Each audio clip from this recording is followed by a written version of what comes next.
Sur les rives du Nil, elles font depuis plusieurs siècles la réputation des nuits du Caire. Les danseuses orientales font partie de l'identité de la ville.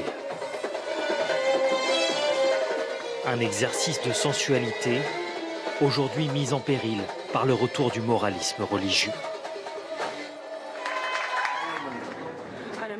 Je me bats. Je me bats chaque jour pour que notre danse reste authentique. Avec son costume, ses codes, sa liberté. Certains essaient de nous l'enlever, mais tant qu'il y aura des danseuses pour se battre, on la perpétuera. Voilà notre superstar. Car en quelques années, le nombre de danseuses du ventre au Caire est passé de plusieurs milliers à quelques dizaines seulement.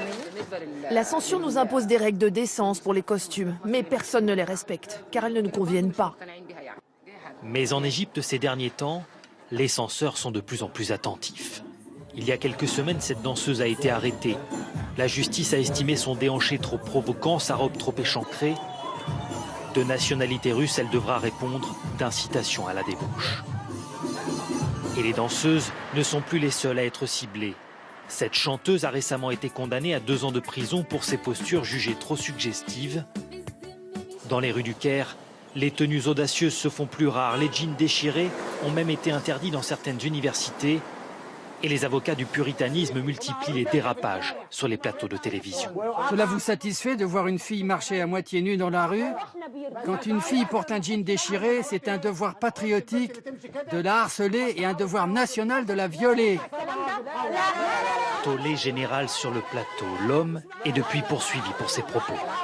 Mais cet appel au viol en direct à la télévision illustre le retour au premier plan des extrémistes religieux dans la société égyptienne. Selon ce défenseur des libertés, le président Sisi a besoin d'eux pour asseoir son pouvoir.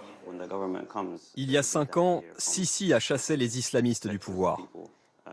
Et les conservateurs de ce pays ont craint qu'il ne soit pas aussi respectueux des principes religieux que le précédent gouvernement. Alors il lui a fallu donner des gages, montrer que lui aussi pouvait être le garant de la morale religieuse. La stabilité et la sécurité au détriment de la liberté, c'est le principe qui régit toute l'action du président Sisi.